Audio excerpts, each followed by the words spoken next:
Hello everyone, my name is Christian de Frandeville, and I'm going to present the paper Novel Slip Catch Pond Mechanisms in E. coli Cells.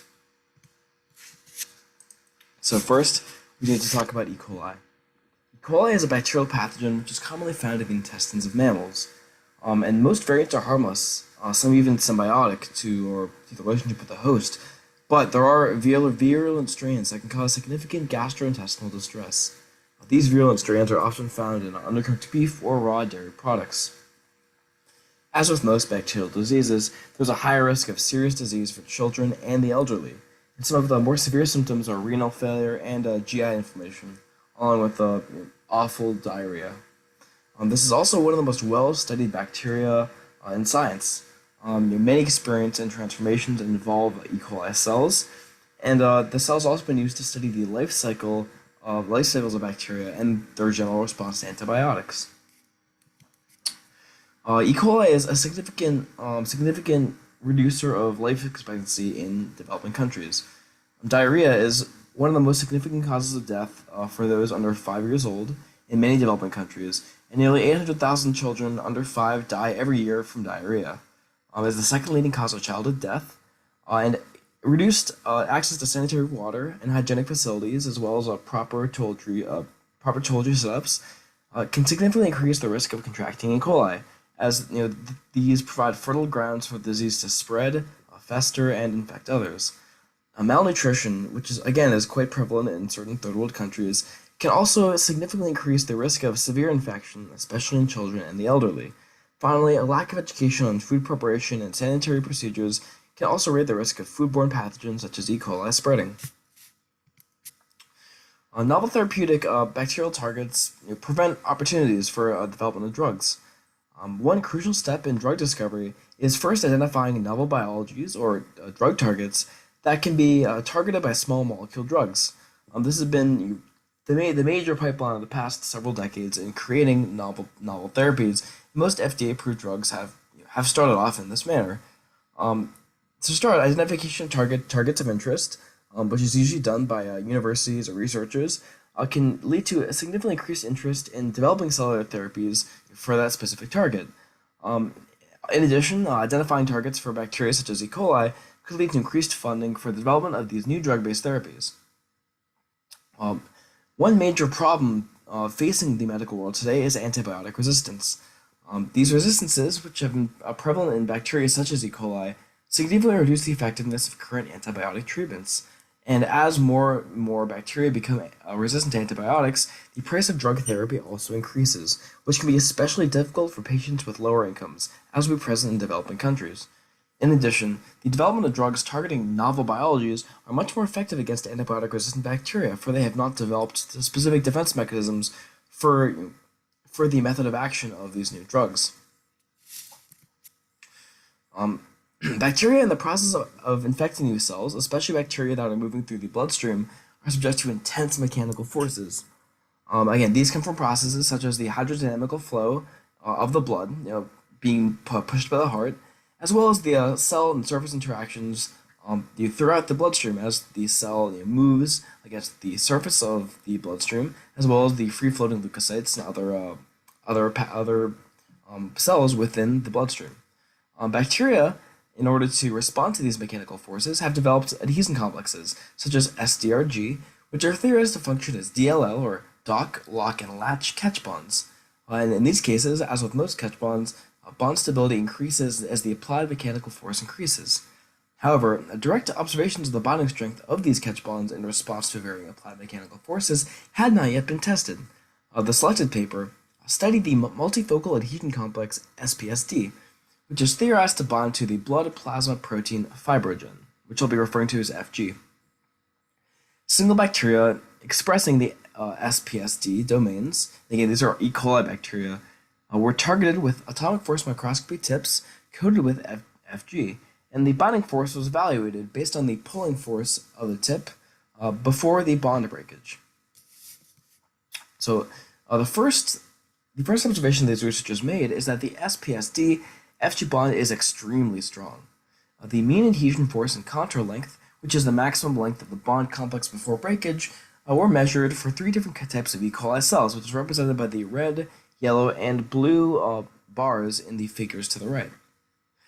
Now, it's worth noting that these adhesion forces, which had an average of above 1,000 piconewtons, were significantly larger than other organic complexes, or rather other catch bonds in organic complexes that have been measured in the past, almost all of which have been below 1,000 piconewtons by an order of magnitude, which is, again, significantly less than the mean for SPSD.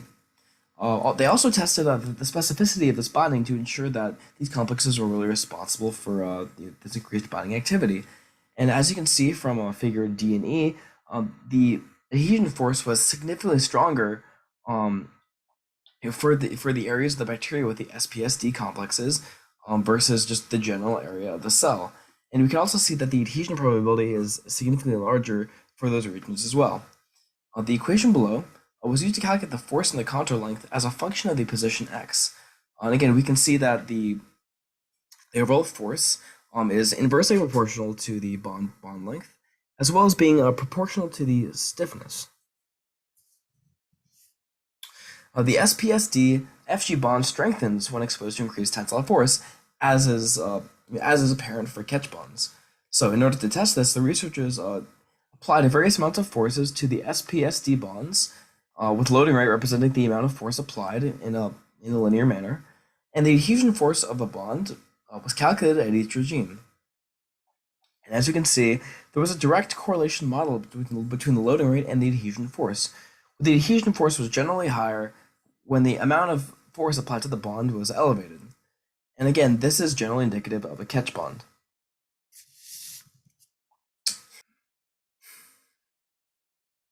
Researchers demonstrated that this FG-SPSD complex demonstrates novel slip-catch bond properties. The bond lifetime in Figure A displays how the bond breakage force increased during the docking and locking process, which again indicates that there was a successful attachment of the cell to the fibrogen. And the bond lifetime was represented by the latching process, where again, upon breakage of the force stored, upon breakage of the bond, the force stored in the bond then decreased dramatically back to the origin. Figures B, C, and D show the survival probability of the bond, as well as the average length of, or rather, the length of the bond lifetime. And as you can see, there's a force regime of around 1,000 to 1,100 piconewtons applied that results in a maximum lifetime of the bond. Any mechanical force below that results in a slightly weaker bond, and mechanical force above that also results in a slightly weaker bond. So in this case, we see that there's a catch bond regime in the with lower amounts of force, or when the force increases, the bond strength increases. However, past a certain critical threshold, we see the opposite, where increasing force results in a decrease in the bond lifetime, which is indicative of a slip bond. So the paper came to several conclusions. The authors of the paper indicated that they identified unique prokaryotic catch bonds, measured their binding strength for the first time, and indicated that this specific catch bond, SPSD-FG, had a critical force of several order of magnitudes above previously studied catch bond complexes and other organic materials. This is supported by earlier observations that there was increased bacterial adhesion when there was elevated shear stress in systems. And these bonds are theorized to allow the propagation of bacteria throughout turbulent flows in the circulatory system. And as mentioned, the circulatory system is a place of many liquid stresses. So having these specialized mechanisms increases the virulence and the capability of these cells to move around the body and infect new regions. The authors also hypothesized that the properties of the bond were directly related to the conformational switch in the protein structure, which was induced by force. They believed that there was likely a creation of a tight regime of hydrogen bonding, which has also been indicated by other papers, that was brought together by an increased amount of force. And again, the conservation of this protein among members of the bacterial family indicates that this bond, this biological target, might be present in all Staphylococcus bacteria, which includes bacteria such as Staph and MRSA. So, for this paper, as I mentioned before, there was a broad support for the quantitative bond observations in studies determining E. coli binding to organic surfaces and the effect of shear stress in these processes. This has been verified both by researchers, but not on the cellular level, as well as in hospitals and in settings where they're attempting to fight off disease. In addition, other cells, such as human leukocytes, have actually been demonstrated to form catch bonds to travel throughout the human circulatory system, similar to the manner that the researchers theorized these E. coli cells travel throughout the circulatory system. And this bond was also modeled as a catch-slip transition bond, again with the critical force resulting in a maximum adhesion force. E. coli, in addition, has been demonstrated to use the FI-MH complex to bind to host epithelial cells, and this bond has been tested in the past and shown to potentially be a catch bond, though it has not been quantified to the level that this paper has quantified the SPSD-FG complex, and has been again theorized to aid in pathogen delivery. So there's a broad base of support for the findings found in this paper. However, there are also some questionable results in this paper which bear further observation. The reported bond strength in the paper was significantly higher than other experimentally tested catch bonds. Force clamp spectroscopy is known to have several issues, such as strong disulfide interactions rupturing far later than other bonds, like hydrogen bonds, resulting in a larger force adhesion force being measured than one would expect. And this potentially could have happened in this case, where these disulfide complexes could have been the last complexes to break. Therefore, the adhesion force could have been artificially inflated by not properly neutralizing these bonds. In addition, the protocols for force clamp spectroscopy in the paper for single cell and single molecule processes does not specifically mention checks to ensure that only a single cell or molecule is bound. While it might be very reasonable to not mention this, as it might be evident in this case, if these proper checks are not performed for every single time the experiment was ran, and again, there was a wide range of outliers, so there could be cases where multiple bonds or multiple cells attached. Again, there could be a risk of having recordings of a bond strength for multiple bonds or multiple cells, which again could artificially inflate the strength of these catch bonds, which would not be apparent to the researchers. Finally, figure 2, which demonstrated the relationship of the loading rate to the adhesion force, which I'll go back to right now, again, also indicates a relatively weak correlation, or there is a linear fit, but it's not a very strong linear fit. And more importantly, there's lots of outliers to the bottom and to the top.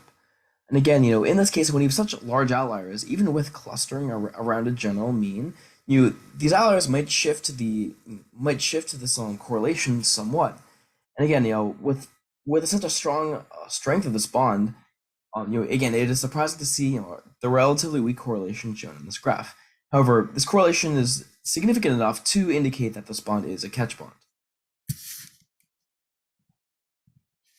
Finally, the impact of this paper. As mentioned prior, excessive usage of antibiotics to fight diseases has led to a rise in antibiotic-resistant bacterial strains, and these strains cannot be fought with our current bacterial therapies, or they can be fought, but with a much longer range of application and much more money spent on acquiring and delivering these antibiotics, as the bacteria can fight them off more successfully. And drugs that can target novel pathologies, which bacteria have not developed resistances for, can circumvent these existing antibiotic resistances, and potentially allow a sort of reset button, at least for a little while, to allow these antibiotics to once again effectively target these pathogens. This paper highlights that the discovery of a novel target, again this catch bond, which is crucial to pathogen transport, could potentially be conserved across Staphylococcus bacteria, and that therapies that were developed to target the SPSD catch bond might be applicable to other bacteria in addition to E. coli. Again, some of these bacteria include a virulent and antibiotic-resistant bacteria, such as MRSA. So again, creating therapies that could target E. coli could also lead to the creation of other therapies that could target some similar pathogens. In addition, the magnitude of the reported bond might present novel opportunities for synthetic engineering. Therapeutic proteins could incorporate the bond, for easy dissemination across the body, as similar to how the E. coli pathogen latches onto blood fibrinogen and then transports across the circulatory system without risk of suffering extreme mechanical stress and not being able to move to the desired location. An artificial protein or maybe artificial small molecule drug could also have a similar sort of latching complex to allow it to easily be transported across the human bloodstream. Finally, this bond can be engineered to hold cells in place when exposed to high force properties. For example, the process of washing cells, which is cleaning residues away from cells for another step in processing, can often result in a significant cell loss just due to the sheer effect of the mechanical force of the water tearing away some cells from a given pellet or a given surface. And having a strong catch bond in this case, you could allow cells to resist the high mechanical force of a cell wash, and then reduce the overall loss rate of cells.